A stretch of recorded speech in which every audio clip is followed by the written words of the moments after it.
No one's heard from Nora? I haven't. I can write it right now. I just texted her. I mean, I only have one number for her. So.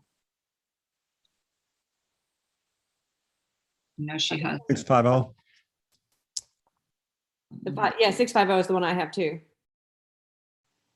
I have a different number. So you probably, I think this is her, like her council campaign number that I have. So yeah, if you would text her, that would be great.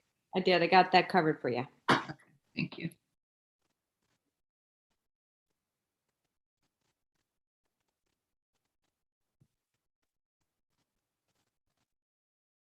Anthony, the fellow I was talking about earlier, Chief Warrant Officer.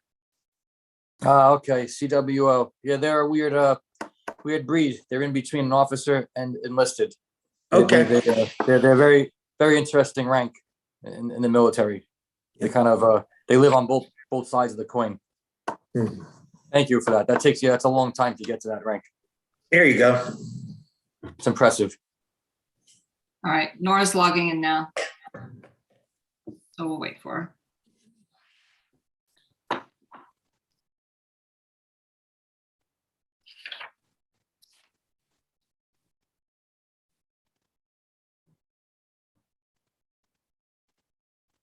I'm nervous chairing a new committee. It's a big committee, big agenda. Yeah, This is one of Yeah, the smaller Faith. ones. This is one of the smaller ones. yeah, we didn't Yeah. we don't I know. wanna, we just keep it simple this time, so you don't quit. we just warming you up, Madam Chairwoman. I know. Now back up. Yeah, this agenda made 100 pages, so that's I don't know if that's impressive or scary.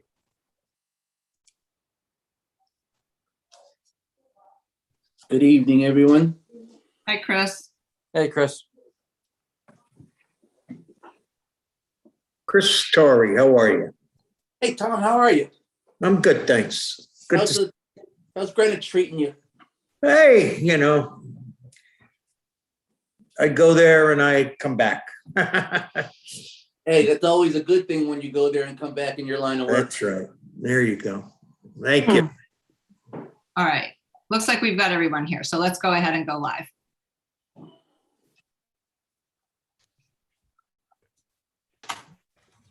I'd like to call this meeting of the Public Works Committee to order at 7:04. First order of business is roll call.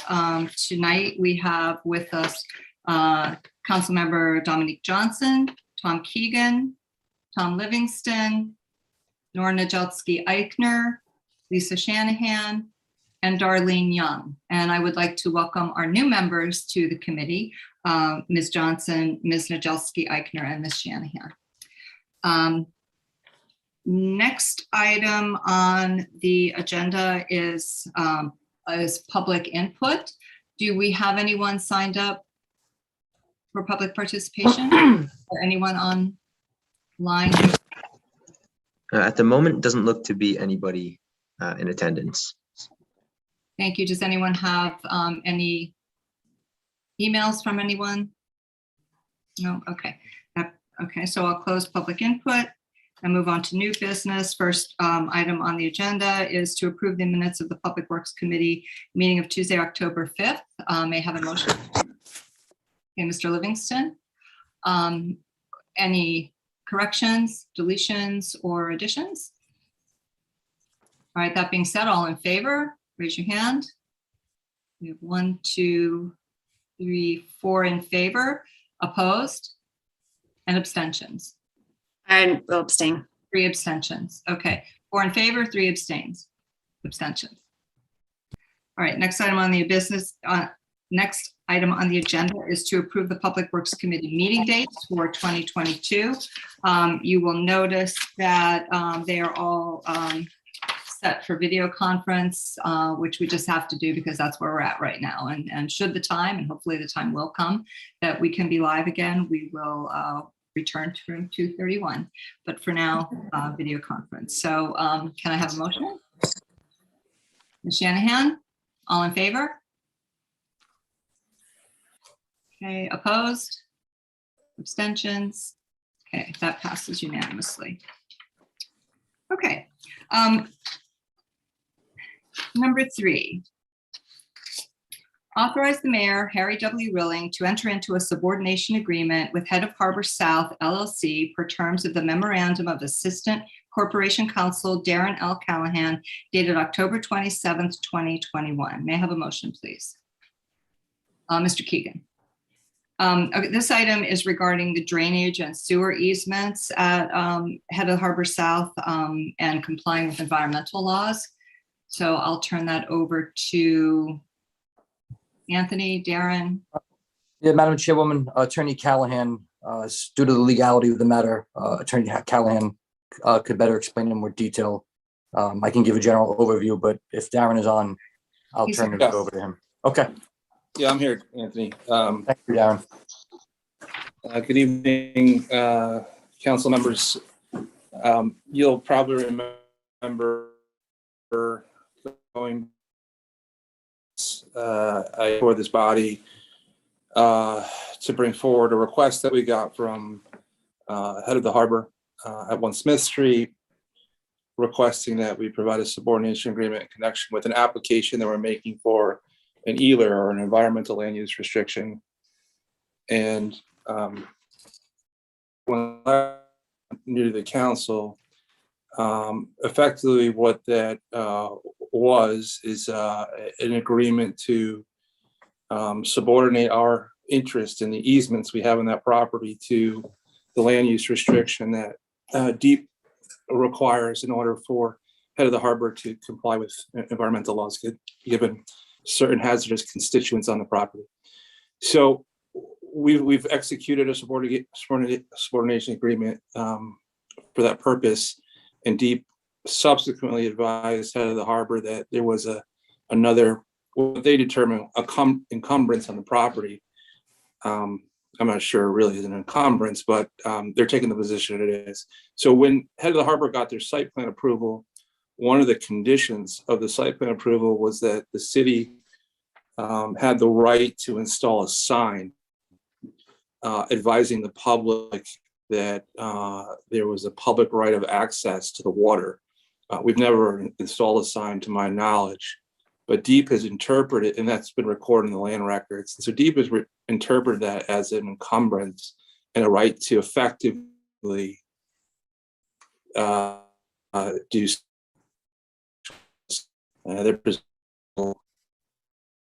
put up surface foundation and to install the sign. So the sole purpose of this is to subordinate that site approval condition to the ELR that the Head of the Harbor is requesting. Mr. Yes, Tom.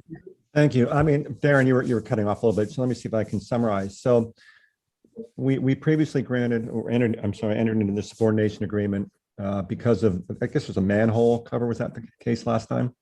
Something like that, or a pipe?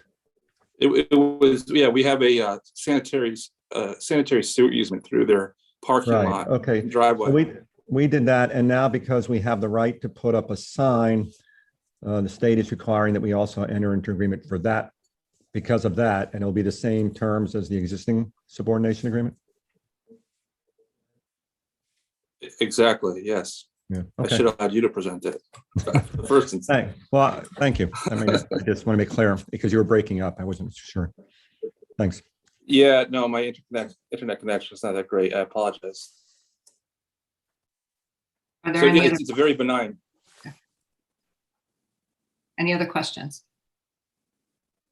All right, let's take a vote. All in favor? Opposed? Abstentions? Okay, item passes unanimously. All right, thank you, folks. Enjoy your evening. Thank you, you too. Right, item 4, technical correction of the Common Council action, September 14th, 2021. Item 7C4, to add accounts designated for Olmsted Tree and Shrub Care Company, LLC, for the supply and planting of trees and shrubs. Account numbers noted. May I have a motion? Mr. Livingston? All Right, this is to add an account number to this item from, it was leftover monies are being moved.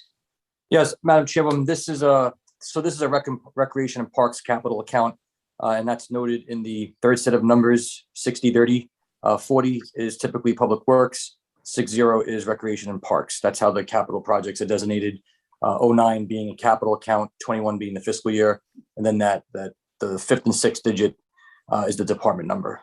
So yes, you're correct. This is the additional funding for to cover the cost for 6 of the 26 additional tree plantings that the Department of Public Works and Recreation and Parks worked together on to plant at the site. And again, that was to enhance screening along the property line and improve the overall aesthetics of the area and the impact of the West Rocks Athletic Field project on the adjacent, particularly on the adjacent property owners known as Sunrise Hill Condominium Complex.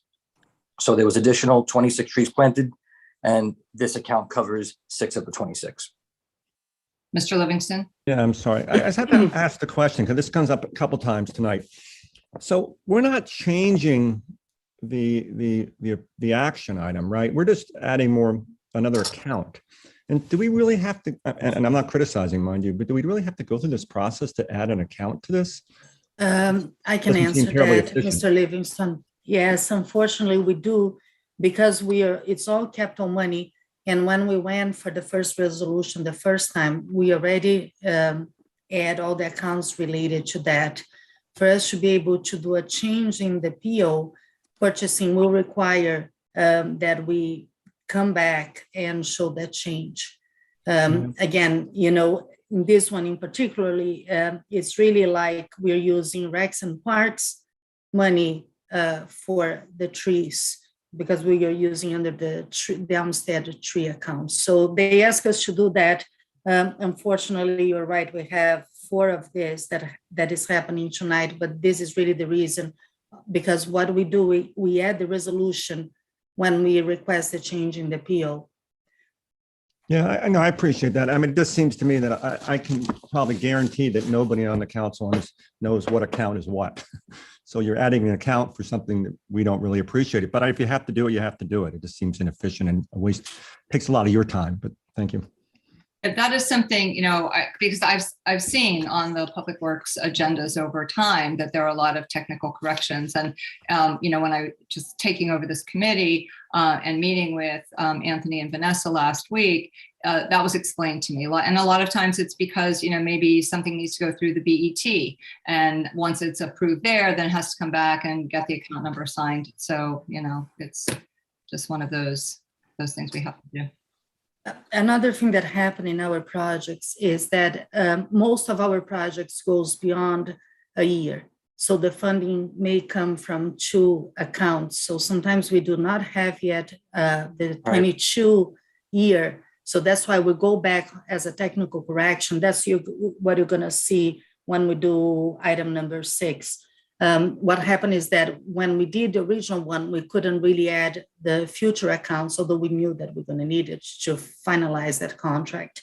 Again, we are just trying to be extremely transparent.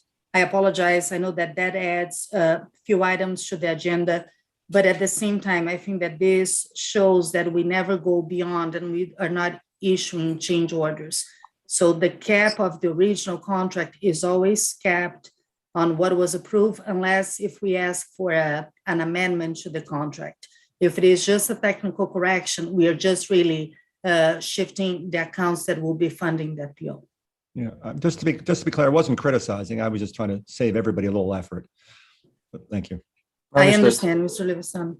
I just also went a little bit beyond in my explanation, so the new committee members can understand why they're going to see so many technical corrections in our committee. Ms. Johnson. Thank you for that above and beyond. I appreciate that. As a new member, I have a question that's not about the logistics here, but just as a new member, are these trees and shrubs already planted? Is that fair to say, or is it going to be in progress? I would say the majority of them are planted. We had 2 or 3, Mrs. Johnson, that unfortunately Olmsted didn't get the ones that we wanted because the last 6, we met with Sunrise Hill condominium representatives and we let them choose what they want. The ones that 2 or 3 of them, unfortunately, what was in the market, we didn't thought that was good quality. So Olmsted hold on those and we're going to plant now during the spring. Hey. Thank you for that. It's good to hear that the condominium association was consulted. That's Monique, great. Monique, I'm sorry, Monique, your mic is live. Oh, I'm sorry. Okay. It's all good. I just was saying it's good to hear that the condominium association was consulted. That's great to hear. Thank you.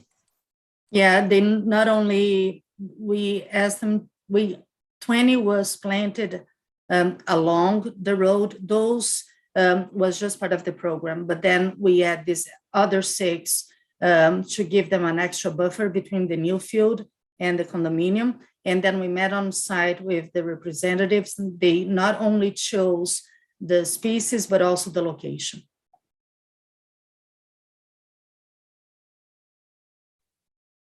Any other questions? All right, that being said, all in favor? Opposed? Abstentions? Motion carries unanimously. Item 5, authorize the purchasing agent to issue a sole source purchase order to Cargill for treated road salt for snow and ice control, pricing not to exceed $87 per ton for normal and after-hour deliveries effective for the 2021-22 winter season. Do I have a motion? Ms. Young. All right, this is a product that we've been using for years satisfactorily, environmentally friendly and safe. I'll turn it over to Anthony. Sorry, Madam Chairwoman, I dropped off and having some Wi-Fi issues for whatever reason, of course, tonight. So item number 5 is a sole source purchase order to Cargill. It's a product called Clear Lane Treated Rock Salt that the Department of Public Works Operations Division has been using for several years. It's a proprietary product, and what makes this product different is basically it's treated rock salt, meaning that it's sodium chloride rock salt. It's sprayed with magnesium chloride to help the efficiency at lower temperatures. And generally, magnesium chloride could effectively melt and be an effective de-icing agent up to about 0 degrees Fahrenheit versus calcium chloride, which can go a little bit lower to minus 25 degrees Fahrenheit. So the product comes pre-treated or sprayed already with magnesium chloride, but what it has in there is it has a binding agent known as xanthan gum. And what the xanthan gum does is it basically secures or it keeps the molecules of the rock salt together so that it helps reduce bounce and scatter. When we plow the roads, we typically start from the middle of the road or the center line or the crown. You'll hear different words, but what you do is the rock salt hits the ground, starts in the middle, and then the way it works is it starts obviously from the highest point and trickles down to the gutter line or to the shoulders of the road. What tends to happen is when rock salt isn't treated and it's just free-flowing rock salt, it tends to bounce and scatter hard against the pavement, and it never really sits and grips at the top of the road pavement or the crown surface. So it goes to the shoulders and the gutter line. So you lose about 70% of the de-icing and the melting, basically alongside the edges of the road, and never really starts at the top where it's supposed to. So the xanthan gum helps as a binding agent keep it down, keep the salt closer to the ground, reduce how much it bounces and scatters. It also improves flow through the spreaders of the truck. I know there was a previous product used with molasses. Chris Torrey could speak more about that as well. But the molasses was real molasses. So what was happening was when we operations couldn't preload their trucks for too long or even at all, because the molasses would drip through the dump body and into the spreader, and sometimes even into the floors of the garage, and literally would smell like molasses. That predates my time. Chris Torrey could talk more about that experience, but obviously that wasn't as efficient of a product. And the difference between magnesium chloride and calcium chloride too. Magnesium is a bit safer for the environment, and also it's a little bit more forgiving on surfaces such as concrete. The calcium tends to eat it a little bit more. I mean, that really, in a nutshell, is a product, again, that we stand behind. It's proprietary, which is why we're sole sourcing, requesting the sole source approval. But allowing us to preload the trucks prior to the storm obviously reduces response time and allows us to keep the trucks preloaded. So we don't have to keep shuffling around and moving material and taking material out. So Chris, would you like to add anything to the additional detail or context? No, you kind of took it all. Every time we do this, you take a little bit more of my part. Sorry. Yeah, but each you year, did good. each year I take a Thank little you bit very more. much. Thank you very much. Sorry. And Chris, the cost too, can you speak to prior historical cost? I mean, the $87 per ton is competitive, but can you speak to prices per ton that you've seen in the Sure. past? So 4 years ago, when we had the salt shortage, I'll call it, where we couldn't get salt, the following year, of course, it went up to as high as $93 per ton for the clear lane. It's been as low as $78 per ton since we've been using it. We've been using it about 10 years, but I can tell you that we go through about 1,500 tons less of salt using clear lane than we would with regular rock salt, just because of its effectiveness on the ice and the hard pack on the road. To stop the binding from the ice to the pavement. So we do use about 1,500 tons less. So yes, it's $11 more than regular rock salt, but we're using 1,500 tons less than we would if we weren't using the treated clear lane. And our salt shed, Chris, holds approximately 5,000 tons of salt, correct? Yeah, 5 to 7,000. It'll hold 7, but we have 5 to 7. Depending on the time of year. Right, and we have a full, so everyone knows, depending on how the winter shakes out, we do have a full salt shed, and we do have salt on back order ready for if and when we do get back to back storms, and we utilize the salt that's there. Not that we'd go to the full 5,000, but we do have salt ready on standby for delivery as well. So that's never an issue. Chris and his operations crew are outstanding and completely solid. And everyone knows that too. I have to tell you, Chris, and I've said this to the mayor and obviously to the council, the city of White Plains was fantastic at snow plowing. And I have not seen anybody do it better until I came to the city of Norwalk. And where I live in the village of Mamaroneck, they're okay. They're better at some storms than others. I can tell you that. But the other municipalities I've worked for, they were decent to good. But I thought White Plains topped the cake until I came to the city of Norwalk. So, and I really, snow removal is one of the blood and guts of the DPW department. So thank you to you and crew. And I know that, I know your division's ready for whatever comes our way this year. Thanks, but it's not gonna snow. Ms. So Chris, that was your bonus. Take it. That was great. I like that, Anthony. So my question is, so how long does it last? So if we don't use it all, what's the shelf life of the product? The shelf life of the product, it can sit in our shed as is for 4 or 5 years. Okay. It doesn't go bad. But just to give, that's a great question because it leads me into my next thing is through this budget process, we do have to replace the roof on the salt shed. There are holes in it. And that does, the water does bind up the salt and make it hard and not useful. So for now, we patched up the roof. Well, hopefully it gets through this year. But we're definitely going to have to look to the next fiscal year replacing that roof. Thank you. Are there any questions? Ms. Johnson? Thank you, Chair. I just want to clarify. So the price increase in the scope was for the 2015-2016 season. Is that a price increase we're seeing now? Or is that like a historical one that you referred to, Anthony, as the year of the shortage? The price increase from this year to last year, Ms. Johnson, was $2 more. Okay, I'm sorry, that's the $5. 3%? It was $5 more from last fiscal year to this year's winter. Okay, great. So that's the 3% that's referred to in the scope. Yes. That is Okay, correct. okay, very good. Thank you. I also have a question. I'm intrigued with the magnesium calcium difference. So when this all melts and goes into the storm sewers, could you say a little bit more about like the environmental friendliness, especially if it runs right into the sound? Yes, council members. So the magnesium chloride, it depends on the source, but it's a naturally occurring element within the environment, and it's typically found in seawater, believe it or not. So and in marine applications. So the magnesium, again, although its competitor is the calcium chloride. So the calcium chloride will be effective down to 25 degrees, and like Mr. Torrey said earlier, effective meaning that, you know, I think there's a little bit of a misconception that salt, you know, burns off the snow and melts the snow. And that's true to a point for small quantities. But once you get typically 2 inches or more, it becomes a plowable event, or even less if you have the slushy kind of Frankenstorm with the rain and the sleet and the snow and the hail.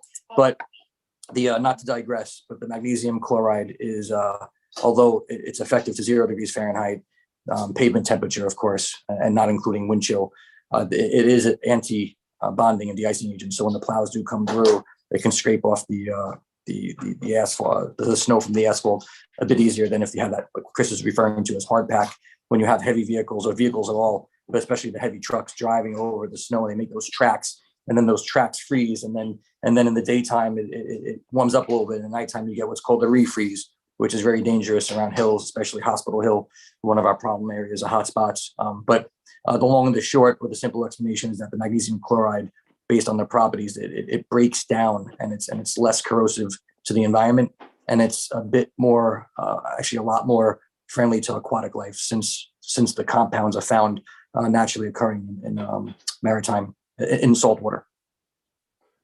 Also, Ms. Johnson, I'd be happy to share with you the MSDS sheet of the product and the environmental impacts. They do a 4-page presentation of why their product is environmentally friendly. So I'd be more than happy to share that with any of the council members that would like to see it, just to answer questions from your constituents, because I'm sure it'll come up sometime this winter for you. Chris, would you just share that with the whole committee, please? I absolutely will, Thank you. Chairperson. Thank you, Chris. Ms. Najewski-Eichner. Thank you, Chris. That's a much appreciated. And just as a quick follow-up, are there other products that would be more environmentally friendly that we don't use for some reason of cost or convenience? So yes, there are other products. What makes us unique is our geographical location in the country, right? So anything that we put down on the roads, like we've tried direct liquid application, and we had an accident. I'm sure everyone knows about that situation, but we tried that, and what happens is those products actually take the moisture from the air and put it onto the road, and the road never dried. We put out the chemicals in anticipation of melting the snow before it builds up. So we've tried many different products, but the humidity just in our air is tough. That's what causes the black ice and situations like that. So this is the best product that we've found so far. Other places use beet juice as a natural solution for salt and snow removal, and that works really in the Midwest where there's not a lot of humidity, but not so much on our East Coast. Thank you. I really appreciate the detailed explanations. This is very helpful. You're welcome. Thank you. Do you have any other questions? Okay, all in favor? Opposed? Abstentions? Okay, motion carries unanimously. Item 6, technical correction of the Common Council action September 14th, 2021, item 7C3 to add accounts designated for the Grasso Companies LLC First Amendment for project PM 2021-1 pavement management program, account numbers noted. Who would like to move that? Mr. Livingston? Okay, again, this is a matter of adding a year, correcting a year to the number. Yes, Madam Chairwoman, this is exactly what Vanessa spoke about earlier, adding additional accounts for the new fiscal year 22 for our current pavement management program. Vanessa, if you'd like to add some context to that too, please feel free. No, I think that it's straightforward, this one. All in favor? Opposed? Abstentions? Okay.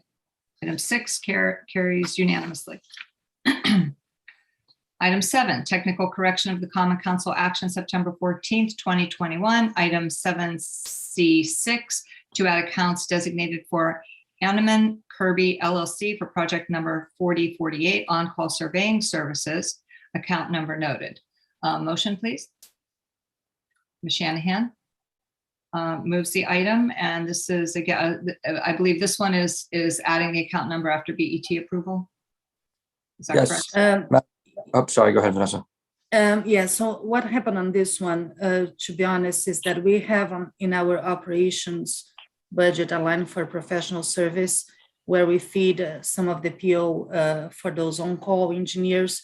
Unfortunately, we have to wait to be able to transfer that money from the rollover from the last fiscal year to this fiscal year. So the money wasn't before into the account, now it is, so we have to put it up on the PO. That's what it is.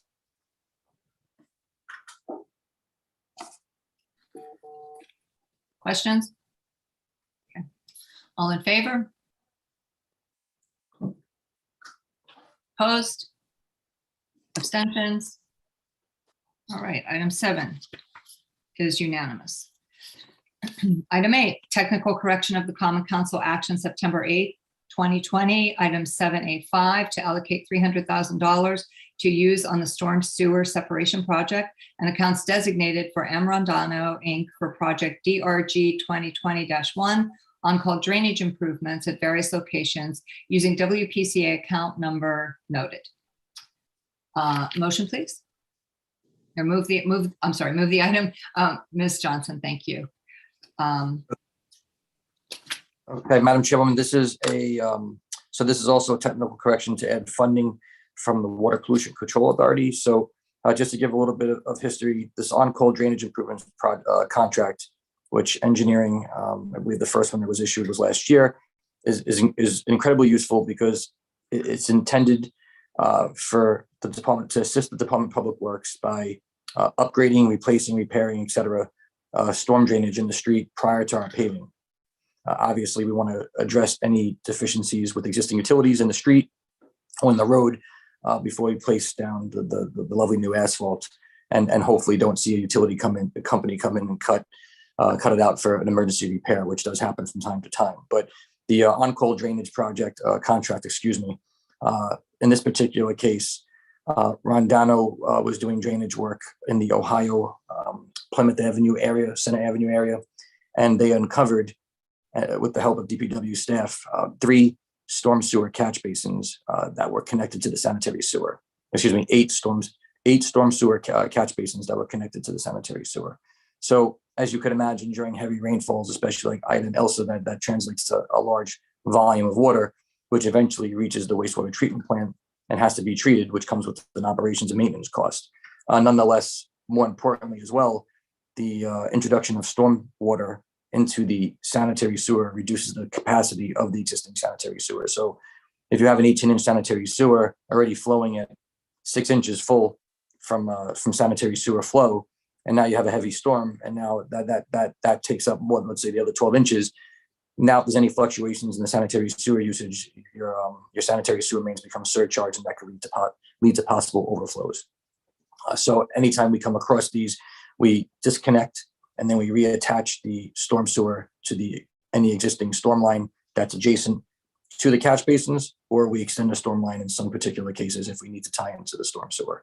And that's also a great initiative that the city is continually working towards, and that's reducing the amount of an I into the sanitary sewer system. And the I/I is inflow, which is catch basin connections, private drain connections from private drains on private property, like a trench drain, a driveway drain, a roof drain leader, some pumps. Those types of connections are known as inflow. And then the second I is infiltration, which is basically groundwater that percolates into the joints, particularly in older sanitary sewer pipe, like clay, concrete, where the joints over time settle, they move around, there's little spaces in between the joints. So water tends to find its way in there, or in sections of older sanitary sewer pipe that might be cracked from tree roots or they might have other deep structural defects, the water gets in there as well. And again, same thing, water from the ground is going to the sanitary sewer, getting treated at the wastewater treatment plant and taking capacity up of your existing sanitary sewer. So that is a great find, and I commend DPW and the WPCA for finding that. 8 catch basins is a substantial amount. You're lucky sometimes if you find 1 or 2, but that is part of what WPCA's contribution. They said, okay, wait, since it was connected to our sanitary sewer and we have available funding, and this is sanitary related, we will absorb and incur the cost from Andino to repair and reconnect the existing storm sewer catch basins to an existing storm sewer pipe and disconnect from the sanitary sewer. And we don't know how long it's been like that, likely decades. That's all I have, Madam Chairman. Thank you. Anyone have any questions? All right. Ms. Najewski-Eichner. One very quick, WPCA, could you translate the acronym for me? Yes, Water Pollution Control Authority. Thank you. They are responsible for the wastewater treatment plant, the collection system, which are the pipes in the right-of-way, and the 25 pump stations that we have, sanitary sewer and storm sewer pump stations. I just want to add that WPCA approved that into their board meeting as well. So first we run, for us to be able to use their money, their board has to approve that. So when first for their approval, you have the approval of the minutes in the package, and then comes to us so we can add to our account. Thank you. Anything else? All right, let's take this to a vote. All in favor? Opposed? Abstentions? Motion carries unanimously. All right, items 9A and 9B, can I move these together?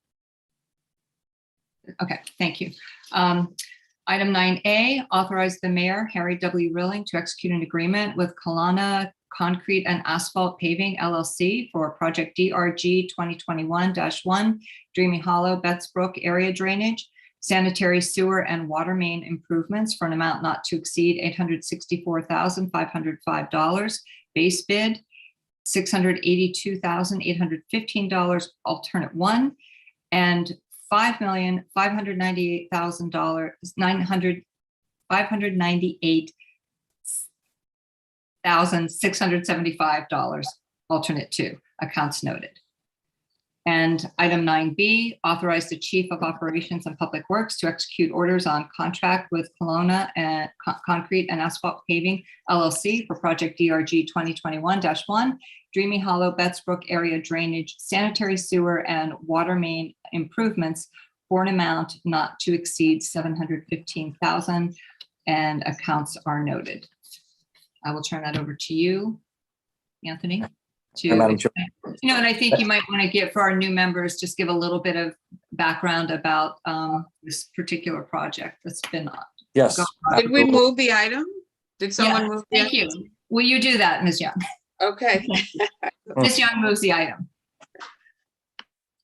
Okay, so this project has been in the works for several decades prior to my arrival, back in the days of Mr. Dominic DeGangi, who was the prior Director of Public Works. The Friendly Pond area, the project's listed as Dreamy Hollow, Betts Brook, but that encompasses an approximate 400-acre watershed or drainage area. Basically, the area that collects stormwater runoff and drains to a certain point. That's the definition of a watershed. That 400 acres consists of about 0.63 square miles of the city's landmass. So the city, I believe, is 36 square miles, give or take. The actual landmass is 22.8 square miles. So of the 22.8 square miles, and this will tie into the bigger discussions that we have later on for flood mitigation projects and cost and expectations and realities. The 0.63 square miles or 400 acres is 3% of the city's landmass, which is the 22.8 square miles, which is about 14,600 acres. So of the 14,600 acres, this project helps alleviate flooding issues that many residents in that area have encountered, again, probably since that subdivision was created and constructed in the 50s and 60s. So the reasons why the area has been plagued with flooding is because, one, the topography is very flat. There are a lot of low areas. The fill in the soils do not possess a very good quality or ability to percolate water.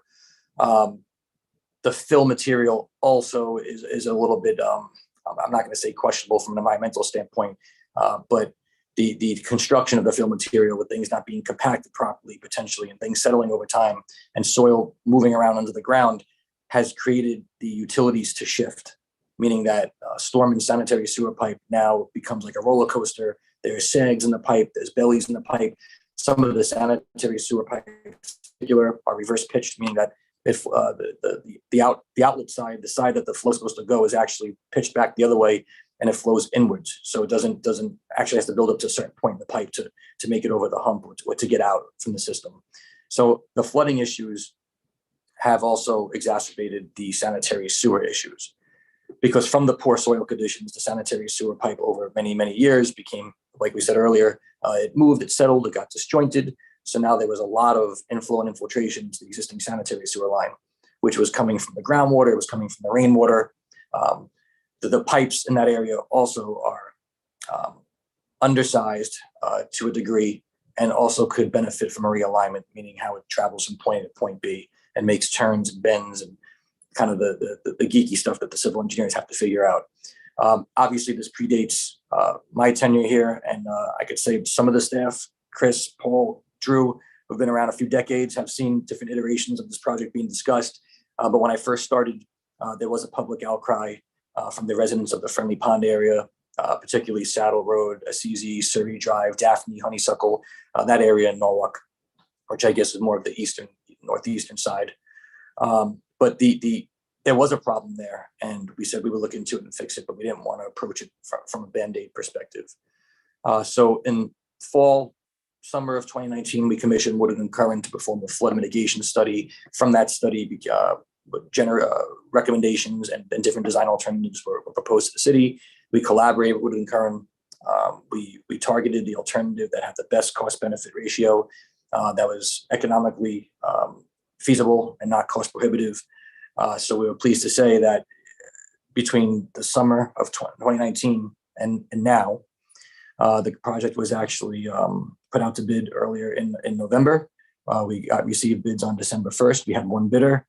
This contractor has very positive references. They're actually doing work in the Webster lot right now. If you want to see them work at any point, they're actually installing green infrastructure, which is stormwater management related. But focusing more on the Friendly Pond aspect, a lot of homes are devastated, especially on Saddle Road during Elsa and Ida. And not only that area, there's a lot of spots in the city that can benefit from flood mitigation. And I know that the mayor and administration and the common council know that DPW has a list of 10 or so projects that were still, some are in concept, some are actually going to construction, this one being the first one. But this was a 2-year endeavor. And I really have to say that I pushed it, but the staff did an incredible job of keeping the momentum and working with the consultant to there was challenges during the project about what would benefit. And I could tell you one challenge, there was an easement area that would have benefited the project on Daphne Drive, where if we were able to install the new storm sewer pipe, it could have alleviated a little bit more further up and basically improved a larger area of the project. Unfortunately, the city approached the property owner, which I'm not going to get into specifics of the exact address, but they approached the property owner in 2015. The property owner wasn't interested then, and they certainly were not interested in 2021 either. And being sympathetic and understanding of them not wanting a 10-foot deep, 36-inch diameter storm pipe running, close to the foundation of their house and worrying about impacts to their property, we had to go back to the consultant, to Woodard & Curran, and redesign one of the design alternatives to say, okay, well, if we don't get that easement, how can we still benefit the people who are affected from the flooding? And so we put out a design to construction that was, I believe it benefits approximately 60 homes. They will see some reduction in flooding levels, and now that varies from anywhere from 1 inch to 3 inches to something more substantial, more than a foot. But there's approximately 60 homes that benefit from the construction of this project. The construction is anticipated to last approximately 12 months. Once hopefully it gets approved, recommended for approval tonight to the full common council, and the contract begins to be drawn up and prepared, we will have a pre-construction meeting, DPW staff, the consultant, would have been current engineering, and the contractor go over expectations, get a more definitive project schedule. But from where we stand right now, construction will be about 1 year. The total cost of the project is $7.15 million. And the reason there's several accounts on here is because several of the accounts are the DPW watercourse maintenance account, which is our drainage account. There's a paving account on there, capital account, and there's also an account for the WPCA. Of that $7.15 million, approximately $1.1 million is sanitary sewer related. So just to give the committee an order of magnitude and tie all the pieces together, for a 400-acre watershed, or 3% of the city's landmass, to benefit 60 homes, it costs approximately $6.1 million. And that is a flood mitigation of up to the 25-year storm event, which again is not a storm that occurs every 25 years. It's a storm that has a 4% chance of occurring annually. So it can, out of a 365-day calendar year, that's why you could have these storm events occur back to back or within a few weeks of each other. Because if you take 4% of 365 days, it's not one day. It's several days within the year that storm could actually occur. And we know from Elsa and Ida, that's very possible. So I'll close with the fact that just to explain too about the base bid and alternate 1 and 2 at a high level. Base bid, when you put out a contract, a public works contract, the base bid is what the city is committed to work, to the scope of work that they're actually going to do. The alternate 1 and alternate 2 is sometimes if the city needs to allocate funding from different sources, or they don't know yet exactly what funding sources they're going to use. Not that they don't have the money to award the contract, but there are some cases and some municipalities that don't have the full amount to award. Let's say if you have 10 alternates, they might only be able to afford 5, and they prioritize which 5 they want to do. In our case, it wasn't lack of funding. We just wanted to decipher which pots of money, if you call that, or which capital accounts we were going to utilize, or what federal funding we were going to utilize, if any. So that's why we did it that way with the alternate 1 and 2. And again, the engineer's estimate was very close to the final bid, which was 7.15 combined. So the engineer's cost estimate, or other terms that you'll hear is opinion of probable cost, OPC, they were dead on. So that's a very good thing that we didn't get an estimate of X and come back with a very high number at Y. So based on the available funding from WPCA and Public Works, we do have adequate capital funding to award the project and recommend award of the contract. So this was an endeavor that was decades in the making, that came into my desk about a month and a half after I started here. And myself and my staff who were on the call promised the residents of that area that we will figure this out, and will not be a Band-Aid approach. We're going to do something that's holistic, that will benefit as many people as we can with what we could afford. And again, $6 million for 60 homes, which kind of constitute 3% of the city's landmass. So you could easily spend anywhere from $4 to $7 million in an area and not mitigate anything more than the 25-year storm for less than 100 homes. But we're happy. I'm excited, and kudos to my staff and to Woodard and Kearney. Mr. Livingston. Yeah, thank you. First off, Anthony, this is terrific, and thank you for pushing this along. It's really a great effort. I know you've all put in, and it's really important to the residents. What's the difference between 9A and 9B on the agenda? The 9B, I think you spoke about 9A, but 9B has another $715,000. Councilmember Livingston, 9B is basically the authority that the Public Works Committee, Common Council, Mayor could invest into the Chief of Public Works to authorize contract overages up to but not exceeding 10%. So basically, we don't have to come back before committee or council if there's a 10% or less overrun on the project. So that's the contingency, in essence. Yes. Great, thank you. Any other questions? Ms. Shanahan.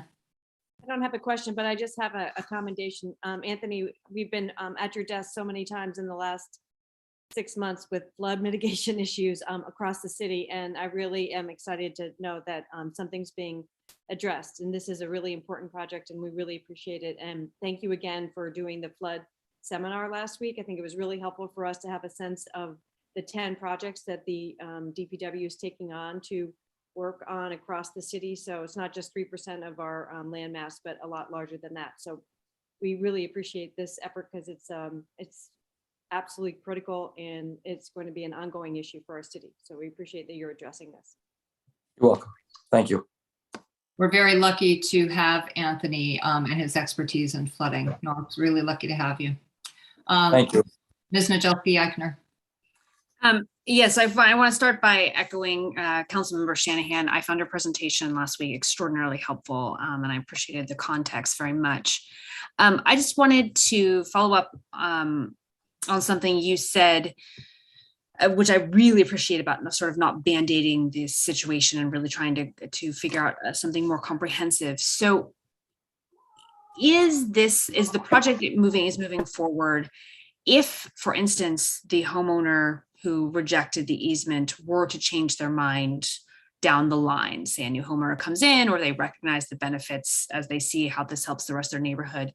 Is this a project that could be built upon in ways that would achieve other flooding reduction goals that you have if there is a change in surrounding circumstances? Or are we sort of locked into this is the improvement here and it's the best we can do at this moment and that's sort of what it's going to be? I can answer that, Anthony, if you want. Yeah, it looks like Anthony might be frozen. Yeah, he may be. So, yes. So the good thing is that this easement was supposed to happen upstream of the project. So it's very easy to add it on, even if the property owner changes a few years from now and someone approaches us, it's very easy to accommodate and add that other pipe and benefit another neighborhood. So I believe we also, on the design, we already left some provisions into it in case in the future that happens. Fantastic. Thank you. I really appreciate it. It's very thoughtful. I'm very impressed with all of this here. So thank you. Other questions? Okay, all in favor? Opposed? Abstentions? Okay, motion carries unanimously. I apologize, Madam Chairman. Wi-Fi issues. I missed the question. We could circle back. It's okay. Vanessa took care of it. So Thank you, Vanessa.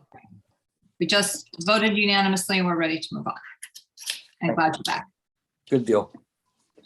All right, item 10, authorize the mayor, Harry W. Rilling, to execute a fourth amendment to the Woodward and Curran Agreement dated August 12, 2019, to provide construction administration services associated with Dreamy Hollow, Bettsbrook area, drainage, sanitary sewer, and water main improvements construction project in accordance with Scope and Services Task Order 1F dated December 1st, 2021, copy of included for a sum not to exceed $291,400. Accounts noted. Would someone like to move that, please? Ms. Najelski-Eichner has moved it. This is specific to design work on the project and to save us some money. So do you want to go ahead and?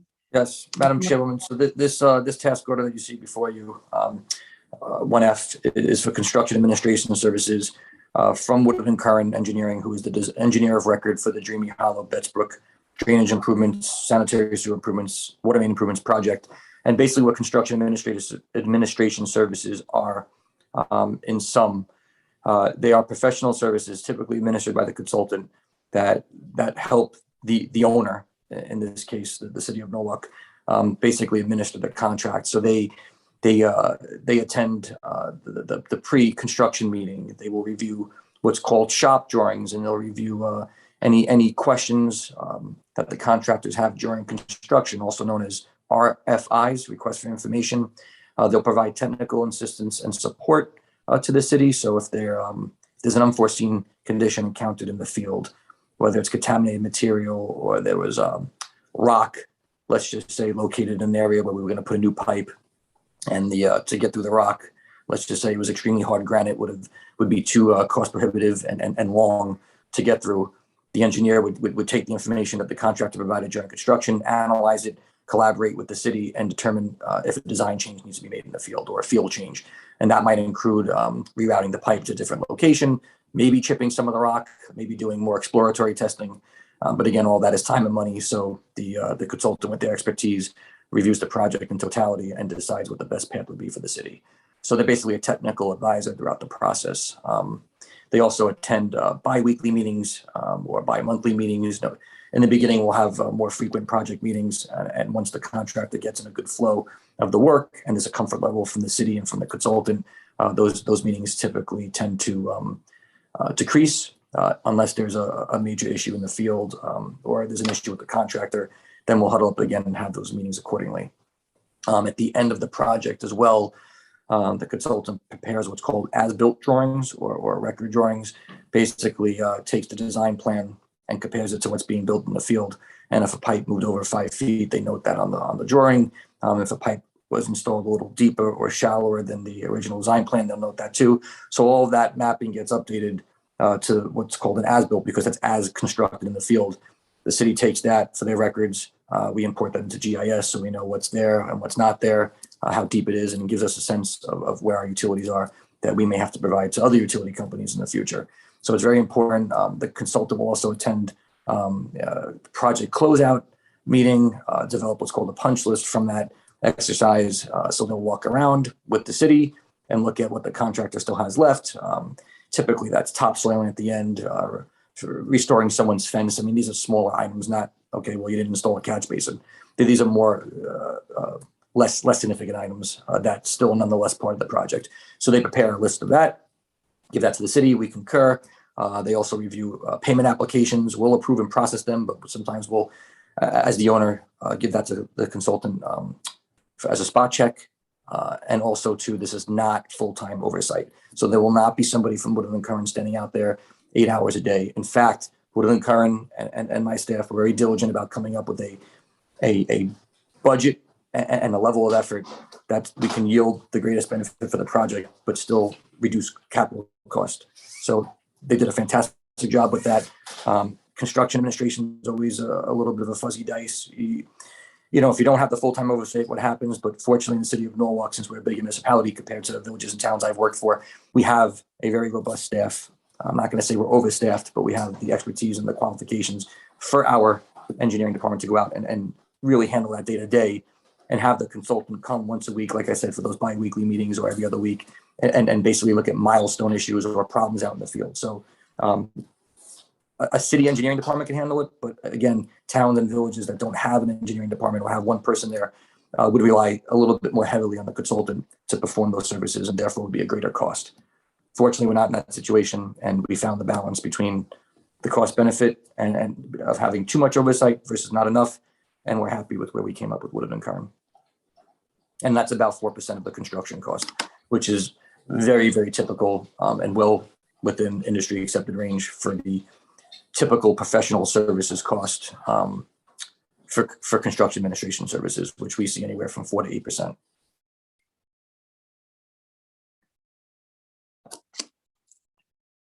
Any questions? That's all.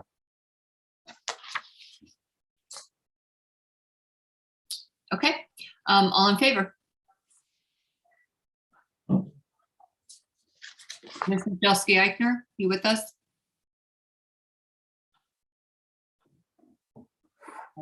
Opposed? Abstentions? Motion carries.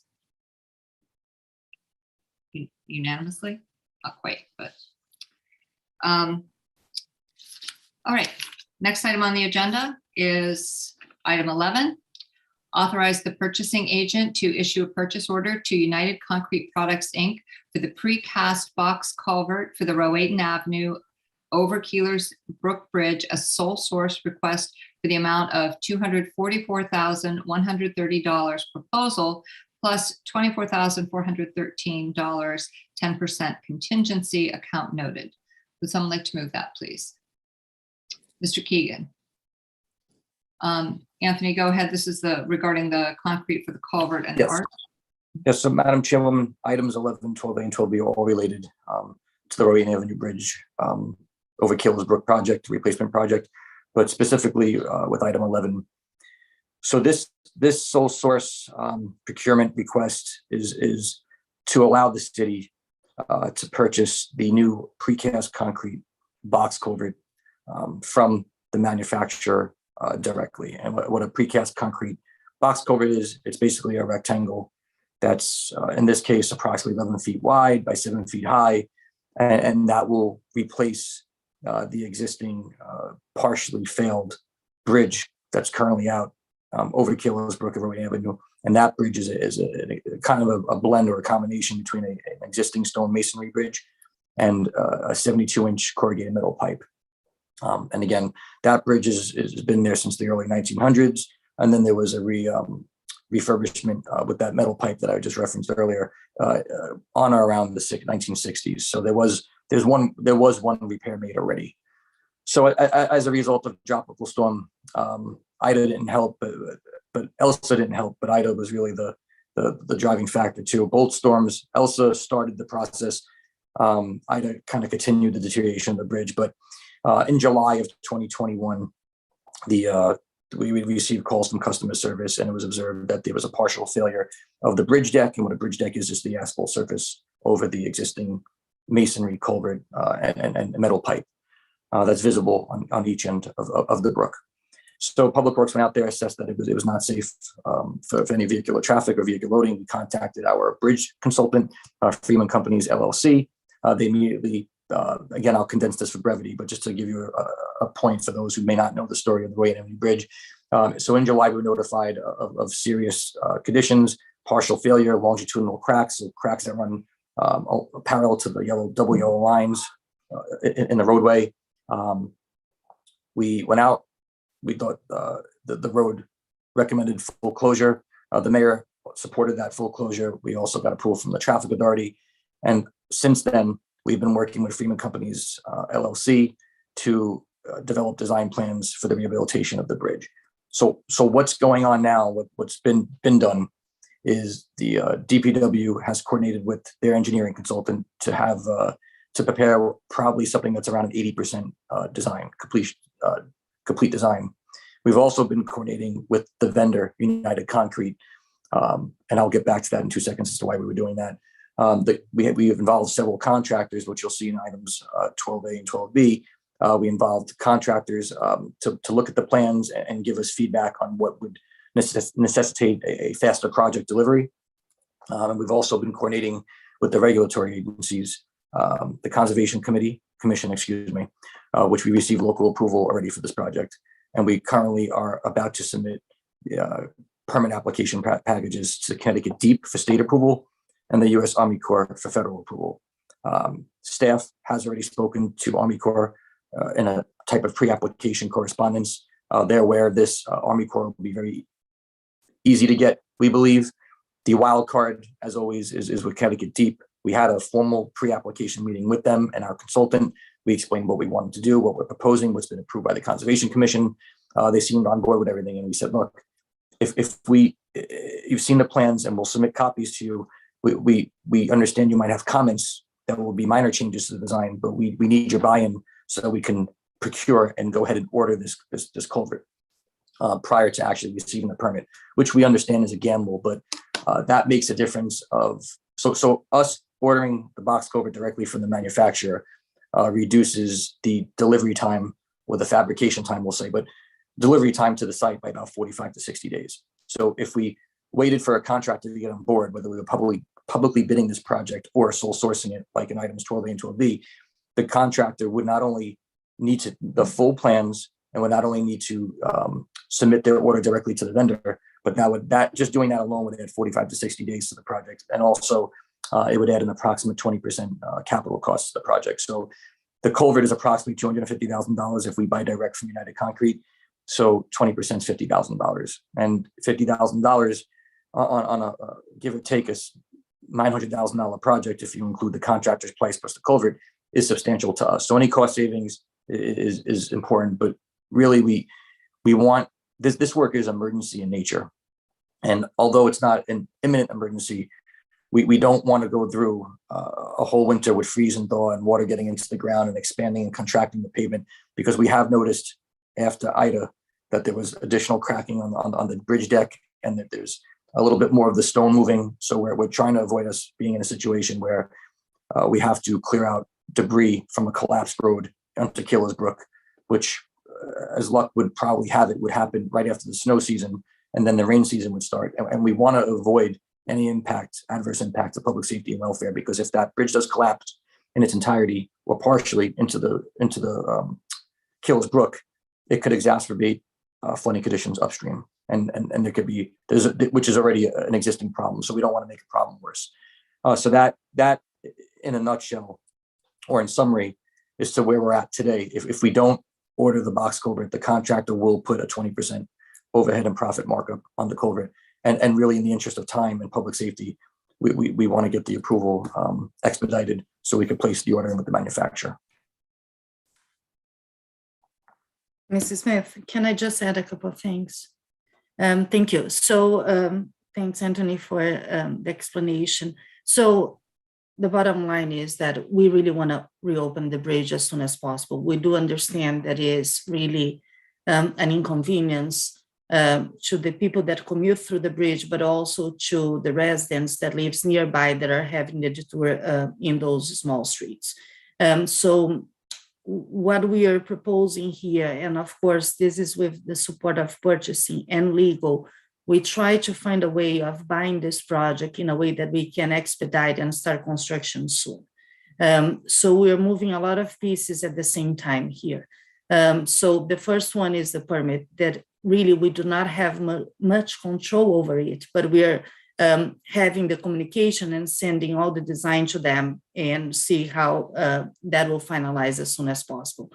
Based on the design that we have and on this previous conversation is we decided to go and create a PO with United Concrete so we can order the culvert. We really believe that there will not be major changes coming from deep in regards to the size of the culvert. We checked the hydraulics many times. We should be fine, but that's the reason why also we are adding 10% to a PO that usually we don't do. For those that are part of our committee, we usually add contingency to capital projects into construction, not when we buy material, because usually we get a quote. But the fact that we know that we don't have it totally permitted yet, and in case they require us to do any changes to the culvert, we already have some money there and we don't need to come back to you guys for extra approval. And then separate from that, that will be items 12, A and B. We're able to get separate quotes, and we're going to discuss more further from different bridge contractors, and now we're proposing to use one. So unfortunately, it takes some time until this culvert will be manufactured. There is still a design process into it because we order, there will be shop drawings that needs to be done. We hope that by the time that the shop drawings are returned to us, we got already the final decision from DEEP.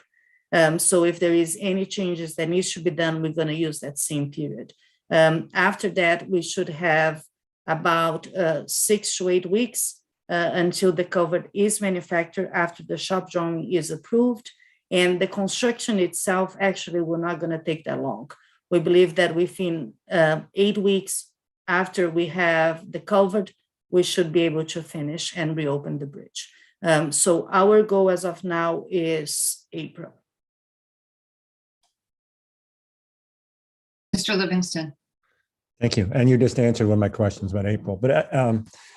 But I just want to thank you guys for staying on top of this. This is a really important thoroughfare in the area. And I know it also inconveniences the neighbors who have to put up with the detour. So I really appreciate your taking all the steps you've taken to expedite this as much as possible. So thank you.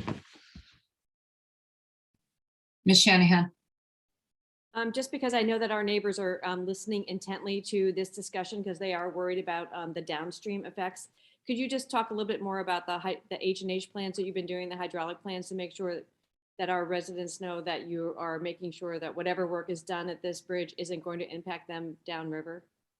Sure. We're keeping as an emergency repair, Mrs. Shanahan, we are not changing the size of the culvert. And that's why, and we are sending to DEEP exactly that. That's why we check, because we did, first we had some numbers about the size of the culvert, then we surveyed the existing culvert, we calculate the flow, and we're sending everything to DEEP. Exactly because we don't want to do any difference, any impact downstream. So in other words, what we have there is exactly what we're going to continue to have there. Great, thank you. I know that they're listening intently for you to say exactly that. Appreciate you making the comments. At the same time, we're not improving. I just want to make it clear that we do understand that there is flooding upstream of the bridge, and that is not going to get improved because this bridge is not adding more capacity downstream. So we are just keeping what we have today. Right. Which is why it's an in what they refer to as an in-kind replacement. It emulates what you had in existing conditions, but there is one improvement that the neighborhood, I'm sure, will be very happy to receive. The concrete box culvert will it will have a stone veneer type of look to it. So there's a term called form liner that's used in the industry. So it's basically a template that the manufacturer, the concrete manufacturer in this case, puts over the wet concrete, and they put like a stencil or a template that mimics basically anything you want. But a lot of individuals and localities like the look of stone, and what they can do is they can make this the face, the part that you see upstream and downstream of the culvert, not the part that goes under the road. The walls that are visible to the surface will look like there's stone there, and it'll have the color of stone, the texture of stone. There will be some guide rail enhancements. We'll likely be going with the guide rail that's similar to the Merritt Parkway guide rail. The road obviously will also be paved up and around over the bridge, potentially outside the limits of the bridge too. But there'll be roadway improvements, there'll be curb improvements, a potential walkway on one side. So we're looking at a few different elements rather than just putting back the same box or the same thing. And I gotta give credit to Vanessa and Paul for thinking, okay, well, we could do these improvements, but what else can we do while we're here? So part of that is a sidewalk on one side. Again, part of that is paving up Woodchuck Lane. So there's other things that we would do around the same time when we pave in the spring that would be more of a benefit from doing the project. So I think it's a win-win for everybody, and will certainly look 1,000 times more aesthetically pleasing than it looks now. Thank you so much. I think that the neighborhood will appreciate that. We're You're gonna welcome. definitely also pave the street where we are using as a detour. Anything else? All right, I'll call for a vote. All in favor, signify by raising your hand. Opposed? Abstentions? All right, motion carries. All right, next item, I'll move 12A and B together. Authorize the mayor, Harry W. Rilling, to execute an agreement sole source with FGB Construction Company for project BR 2021-1, Rowiton Avenue over Keeler's Brook Bridge for the amount not to exceed $679,407, accounts noted. And 12B, authorize the Chief of Operations and Public Works to execute orders on contract with FGB Construction Company for project BR 2021-1, Rowiton Avenue over Keeler's Brook Bridge for the amount not to exceed $135,882, accounts noted. Who would like to move that? Ms. Shanahan moves the item. Madam Chairwoman, I'll start. So again, these two items are in conjunction with item number 11. So item number 11 was for the material procurement for the contract for that public works contract for the bridge. Items 12A and 12B, B is for the change orders, A is for the contract procurement for the project. The DPW team did a fantastic job of trying to balance the different moving parts. But 3 contractors were solicited, 2 provided quotes. The lowest quote was what you have before you for $679,000 from FGB, a very well-known qualified bridge contractor. I know that my staff has worked with them in the past. Nothing negative to say at all, which is why they were solicited for the quote in the first place. The second quote was from Chambro Middlesex. They were a bit higher, a little bit over $1 million. And then there was a third company, PJF, that they were not able to submit the quote due to timing and resource issues, but they did appreciate the opportunity to review the plans. So what this sole source procurement form allows us to do, or the non-competitive bidding, is it reduces or waives the need for public works department to go through a formal competitive bidding process.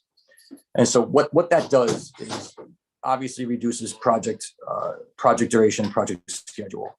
And just to give you the executive summary, based on our experience and what we've seen before and in the field currently in Norwalk and prior projects, having a sole source procurement contract directly with the contractor will reduce the construction time from again, like Vanessa said, we hope to have this, the road open by April. Yes, optimistic.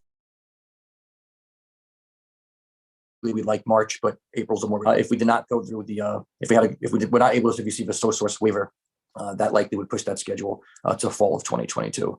And now you're potentially butting up against winter, colder temperatures, and other competing demands from other entities and localities on the concrete plant. So it also saves a bit of project costs in the 5 to 10% range, not just from them being the lowest bidder, obviously them compared to the, I should say, solicitor or vendor, them being lower by several $100,000 is one saving in itself. But the contractor was basically allowed to preview the plans and provide feedback upfront rather than the traditional project delivery of design by the engineers. Bid, when you advertise the project, you get contractor bids, they're sealed bids, you open them up, you vet their references, and you do the same process, and then you select the contractor, and then you construct it. So design bid build is a traditional project delivery. This scenario, although it's not exactly the same, but it mimics what's called design build. So the contractor is allowed to give feedback and input on the plans early on, particularly about means and methods. Where you're going to put the crane, what type of pumps you're going to use to draw down the water level, how you're going to stage the equipment, where you're going to store it, which side you start first. Now, as engineers, although we're very smart, the construction and the contractors really are the ones, they're the experts. They're the ones who once we turn over the keys to them during construction, a good contractor can make or break a project. So this allows the contractor to see the plans, and to give constructive feedback about what's more efficient, what will deliver a better product, how to actually get installed in the field versus what we're showing in the plans. So we were able to do that with two of the contractors. They actually provide their feedback, and with the design bid build project, the project needs to be at 100%. We're not at 100% yet. So now you have the time to get to the extra 20% because we're currently at 80%. So you have to bring it to 100%. Then you have to advertise. We'd probably advertise this project 3 to 4 weeks. You have to evaluate the bids and award the contract, and that's where you get the several month delay. I mean, and then you have to. Then the contractor has to order the material, and that's based on what Vanessa said earlier about shop drawings, which are basically the drawing you get from the manufacturer based on the plans. So we want to build A. They say, okay, we're going to fabricate A with concrete. Tell us if there's any changes. So once we approve the shop drawing, which is a real life drawing of what they're actually going to build based on our plans, we would submit for approval. So that whole process through public bidding would take, I mean, you figure April to the fall, probably would add easily 4 to 6 months on the project. And again, we do not want to go through a winter, which is bad enough, but we don't want to go through a rainy season and that spring rain and then hurricane season, because that's what you'd be in starting in June. You'd be in hurricane season. So we don't want to get in tropical storm season either. So we want to have this done, turn it over before the spring. And again, it's not the effort to waive the bidding requirements is advantageous to the city because it avoids that disruption of if the road does collapse, and no one's going to drive on it because it's securely blocked, but it avoids a lot of problems in the future. And again, the only reason why we're requesting the waiver is to expedite completion of this project. And like I said, I think the staff did a fantastic job, and the design build scenario is a very good scenario in the sense that it promotes collaboration and communication between the contractor, the people actually building the project before it's out on the streets to bid. So it's a very efficient project delivery, and it typically saves 5 to 10% on the cost because the contractor knows the risk up front. They have more information. They know what's going on below the ground. They come out to the site. We give them record documents. So it minimizes risk. It increases communication, and it enhances project scheduling, reduces costs, and it's a condensed construction schedule. But again, this isn't a true design build because in a design build scenario, one company takes over the whole project, meaning City of Norwalk would go to a company who's the engineer, the contractor, the estimator, and they would do everything turnkey. In this case, we are that company in one sense, but we're working with another contractor. So it's the owner's still involved, but again, it's not a true design build scenario, but it's not the traditional design bid build, which is what we'd be forced to adhere to if the procurement request wasn't approved.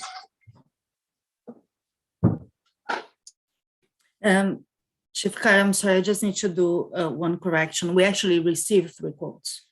PJF ended up submitting the third one. So was 3 proposals. FGB, it is the lowest price. They just finished a couple of bridges in towns nearby. I talked to the town engineer of one of those towns that had the bridge that they just did, and he only had good things to talk about them. So with that, I'm highly confident that they're going to deliver what they need. They are local, they are in town, their yard is really a few blocks from where is the bridge. So I think that's one of the reasons why also their price was much lower than the others. And another thing that I'd like to call your attention to is on item 12B. As I said before, we usually ask for a 10% contingency in all our projects.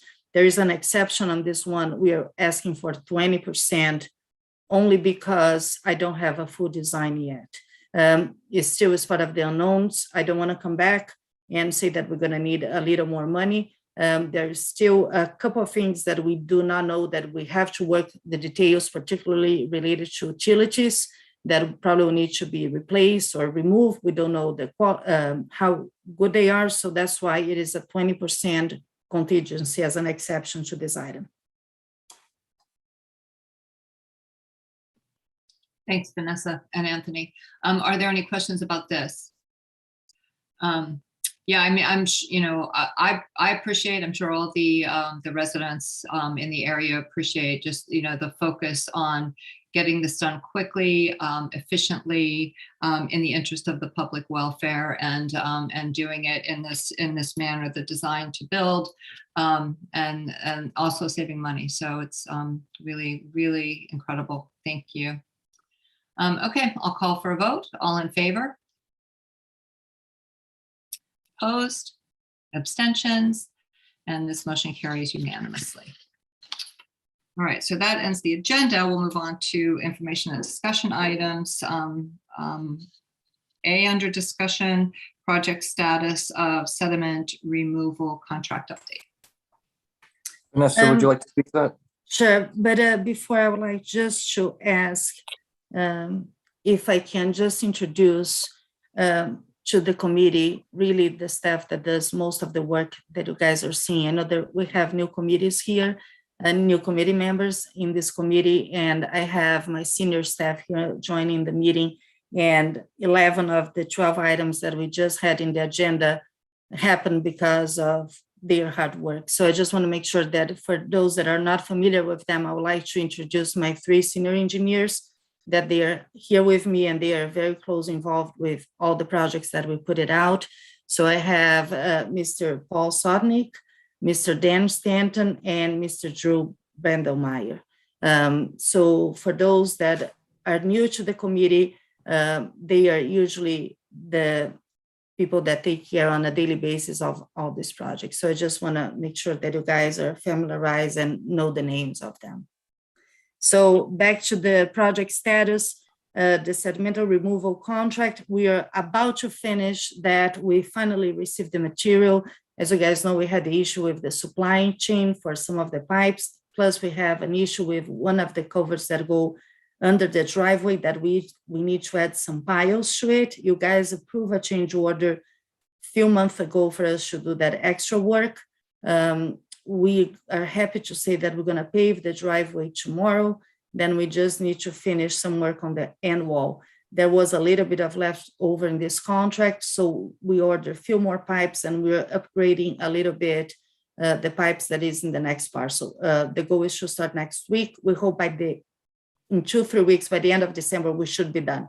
And that's it with the removal, the sediment removal contract. I'm going to jump to curbs, sidewalks, and paving. Is that okay? Okay, so we're getting to the end of the year. So the plants now will close on December 17th. So there is really not much that we have been doing this past few weeks. So we are not doing any new paving on any road. The only thing that we have been doing is really punch list items.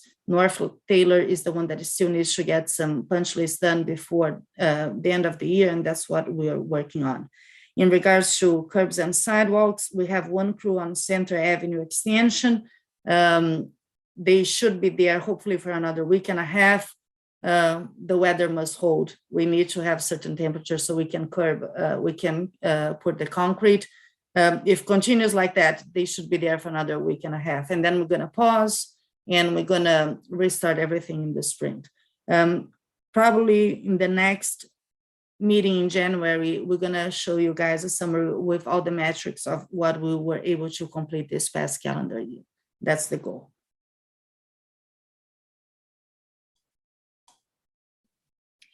Thank you. I think that a lot of us have noticed the improvements in the sidewalks and curbs around town. So it's really great to see. Well done, making our city more walkable. Okay, item B, tree operations report and programming. Okay, sorry, Madam Chairwoman. So for the tree operations report for the new committee members and for existing, the tree operations report is a report generated from the superintendent of operations or the operations division. And what it does is it encompasses any tree removal and maintenance that we've performed on public property, i.e. beaches, schools and city parcels, and also work within the right of way. So it explains and clearly delineates what trees we have maintained, removed, etc., and why. It gives location, tree health, and other attributes that help the operations division determine if a healthy tree should stay, or if the tree is in danger or presenting a danger to anywhere in the right of way or, again, public property. So we keep that list every month. What you don't have on the programming part, and I will circulate this to the committee tonight, what you don't have is the tree plantings, which tree plantings are typically done in the spring and fall cycles. So I can report the numbers now, and then I will circulate the chart that shows the actual locations of where the trees were planted. So we planted 26 trees in the spring of this year. We've also planted 72 of the 75 trees that we have ordered for the fall planting, fall of 2021 planting. So we have planted 98 of the 101. Paul can give a little bit more context as to why we didn't plant the other 3, but basically the species were not available because of the demand by certain entities. We offered the species, but unfortunately the supplier did not have them. So we are very, very, very pleased to announce that we've planted those 98 of 101, but that number also doesn't include an additional 18 tree plantings that we worked with in conjunction with TNP.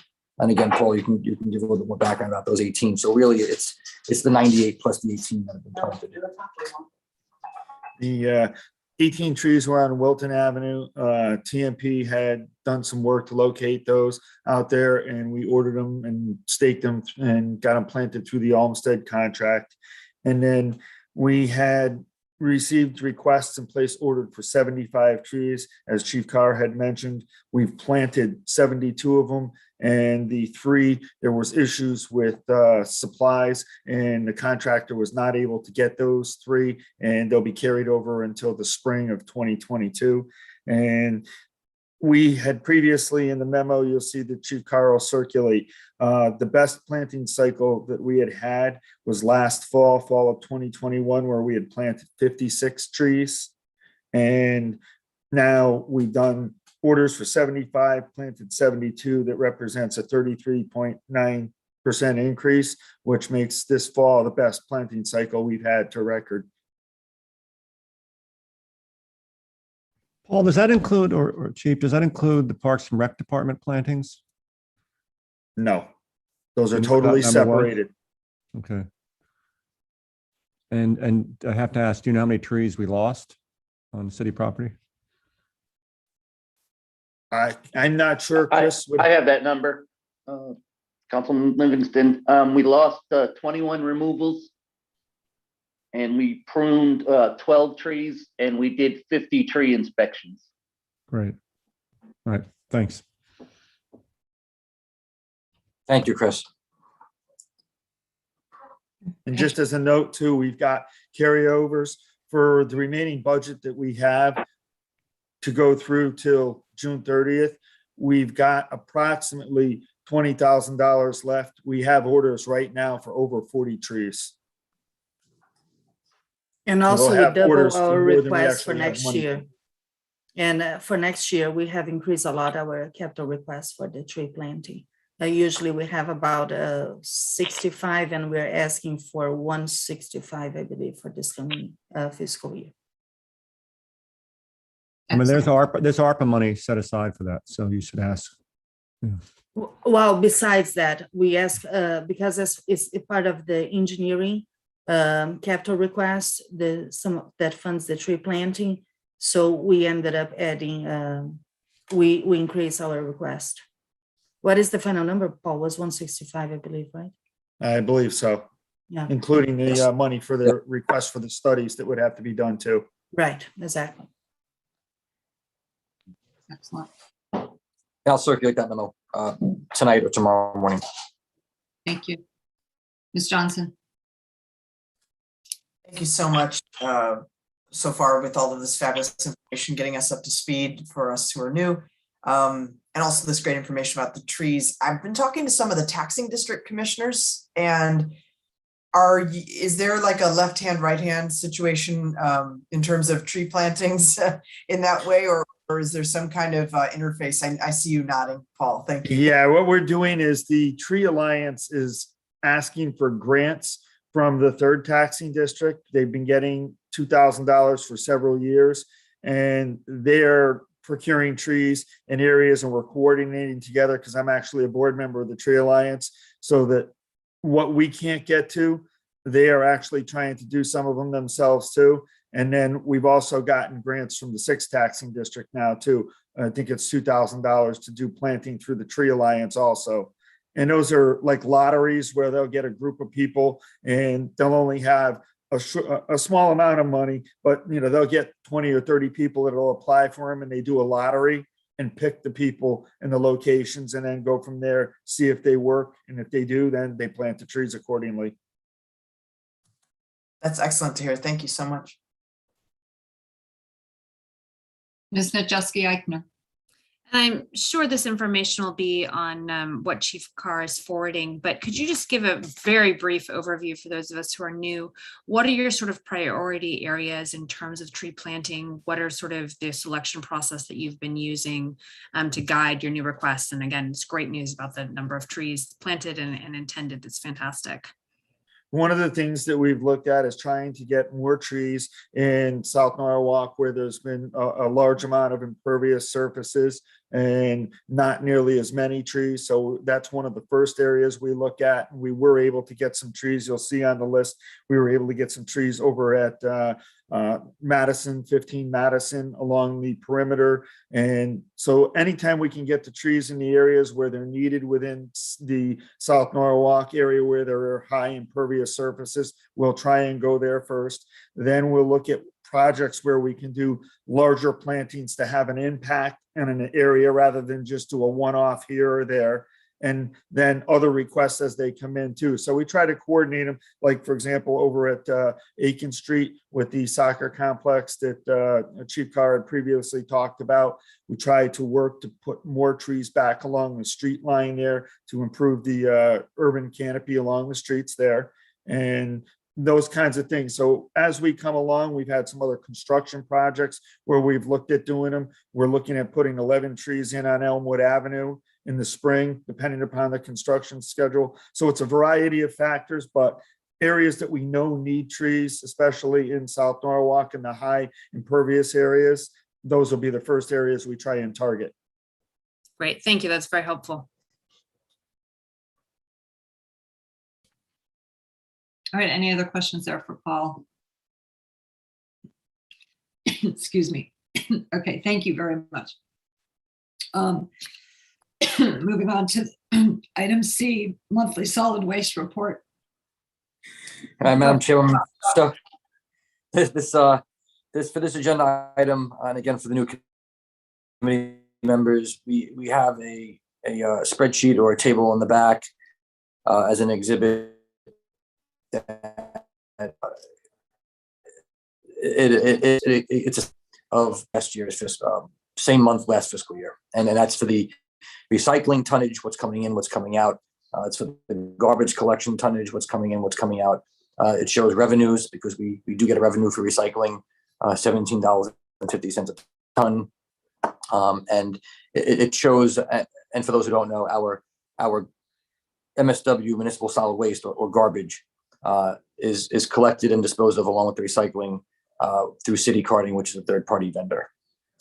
The operation of our transfer station at Crescent Street, city's transfer station is owned by the city but operated by City Carting. So there's 3 City Carting contracts: one for operation of the transfer station, one for the collection and disposal of recycling, and one for the collection and disposal of garbage or MSW. So that's how those tables are broken up. And what it shows is it shows how much, again, the percent differences from last year. During COVID, or the height of COVID, I should say, we saw the numbers for recycling go through the roof. They increased significantly. Obviously, we also saw garbage increase. But if you look at the numbers today versus the same time last year, we've returned to, I'd say, pre-pandemic normals, but we're a high normal right now. So there's still more MSW and more garbage being put out to the curb, just for the sheer fact that there are more people still working from home.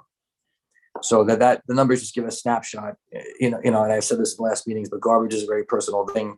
It's a very private thing, but it's also a trend to see, kind of how the overall picture looks in a society or in a community, right? So during COVID, again, we saw a lot of those numbers shoot through the roof, but you could see kind of where when things started leveling out and when the pandemic was here longer and or we got a better grip on how to respond, you could see the levels start to normalize. But where we are now is still higher than where we were in the past. And again, that's attributed to the workforce that are probably working from home, either hybrid or are permanently working from home now, or have gotten jobs where they can now telecommute and work from home. So it's not impacting our budget, but it's still noteworthy to show the differences between the recycling and the garbage. And I think that's important.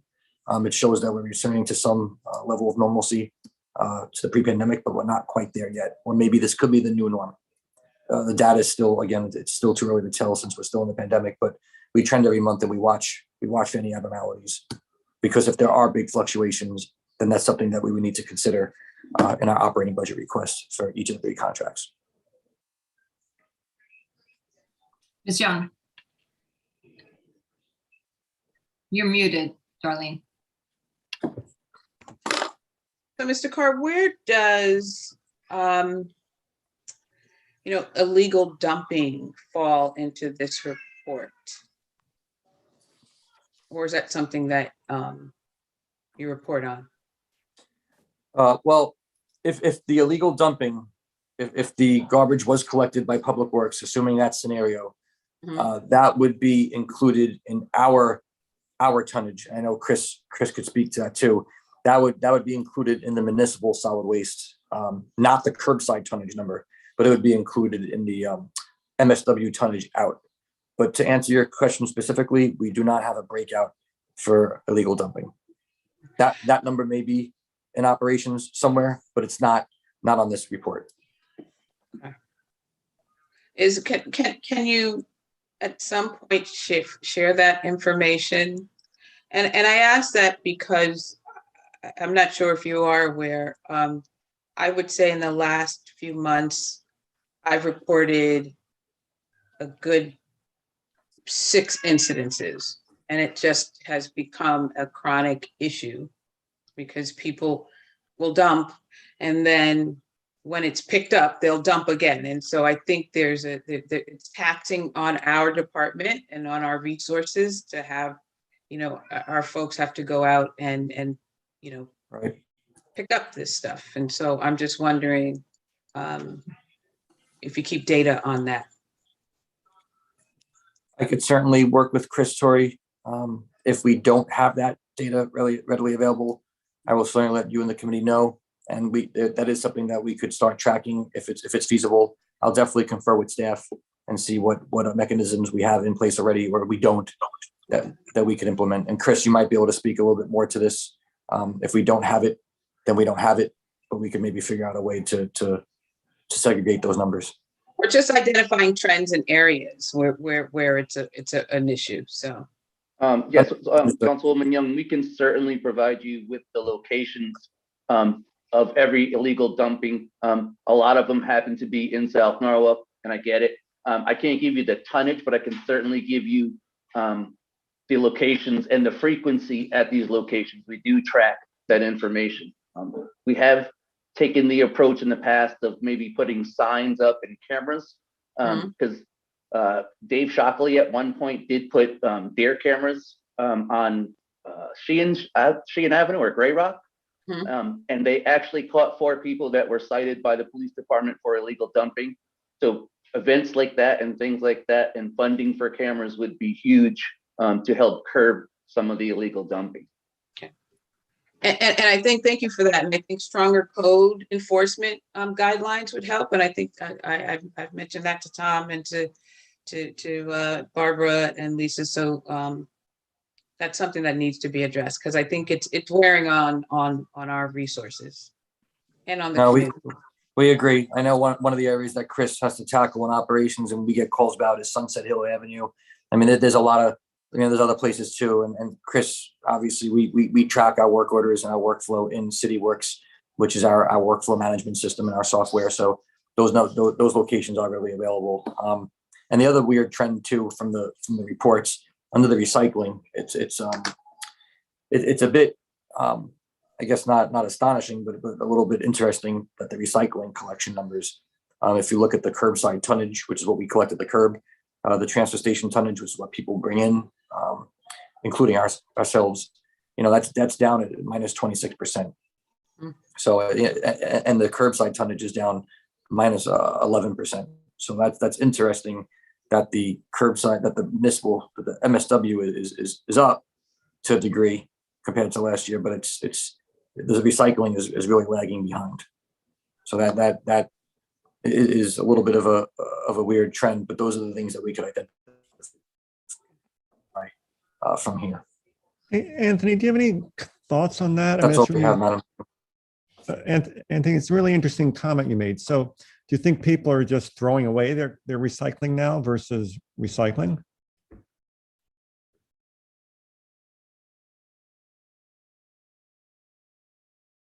that me or him?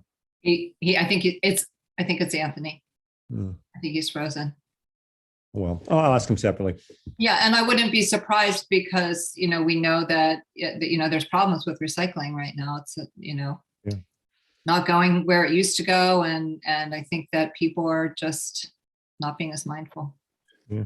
I think that if I can just speak for Anthony real quick, the market for recycling isn't there right now. And I think that people are reading about that and maybe thinking that it's just thrown out. I know that I've read articles that airports are just throwing out the recycling. The bins are there because it's a good story and it's a good feeling.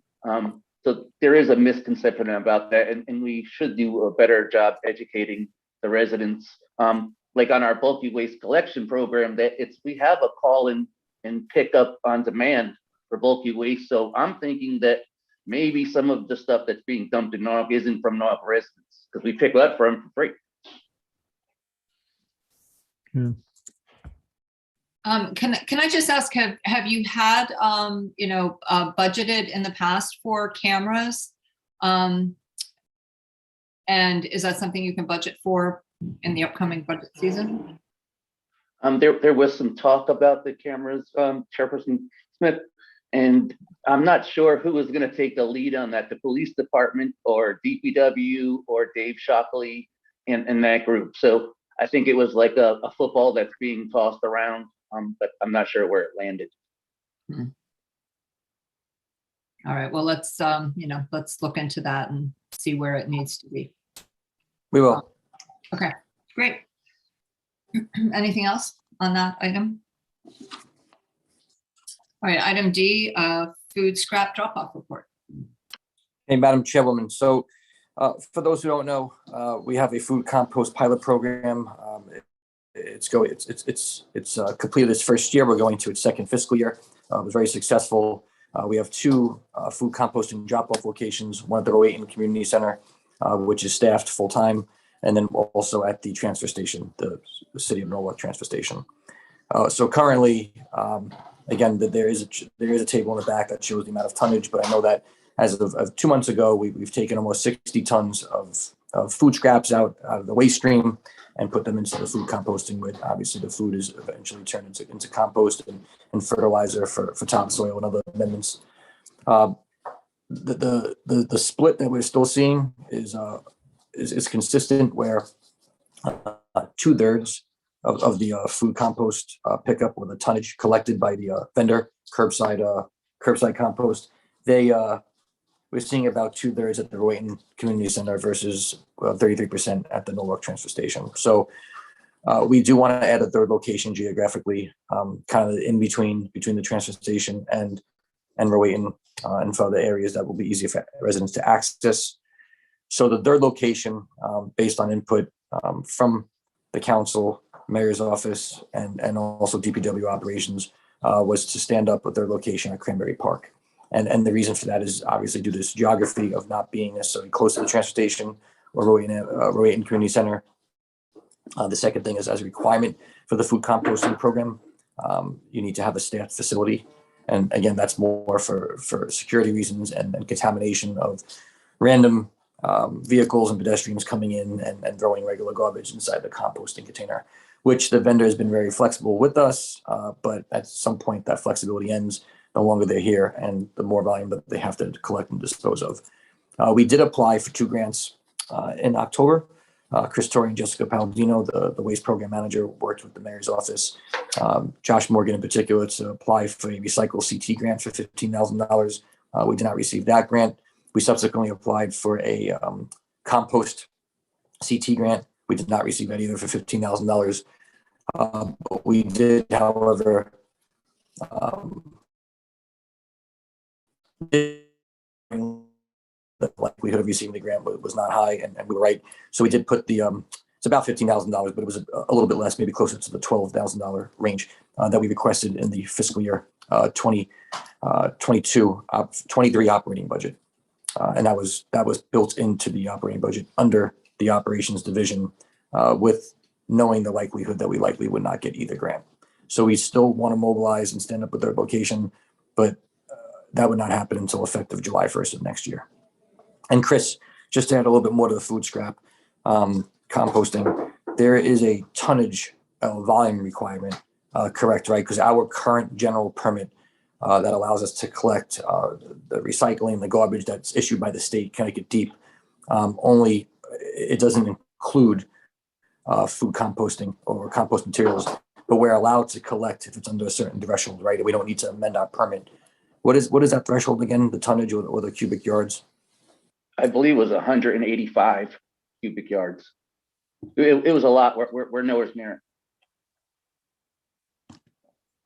Okay. You guys hear me? Or so that's also why we have to be careful too, and that's why the operations division is monitoring how much we're collecting, how often, the size of the containers, which currently we have 6 large toters.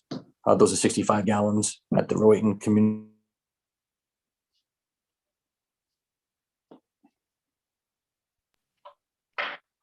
Anthony, we have connection problems, I think. We've lost him again. I can answer any questions that anyone has. I'm not sure that there's much more to add to that. All right, thanks, Chris. All right, well, we will move on now to our executive session. And so before I ask for a motion to go into executive session, I just want to clarify what we need to do here. We will leave this meeting, and everyone should have the email with the link for the executive session. We will need to come back here once the executive session ends. So I just need to check with IT how we will go about doing that. I believe you will stay on. Can I? Yeah, so Yeah. I just started the executive session. I'll hop in there right now. As soon as somebody else is joining, once a majority of people join, I'll make one of them the host. And then that way I can leave and then hop back into this meeting. Okay, do I need to stay here for now? Nope, if you're a part of executive session, this meeting will remain open as well.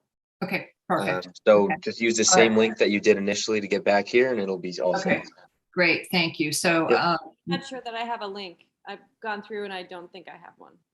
I can resend it to you. That'd be great. Thank you so Yep. much.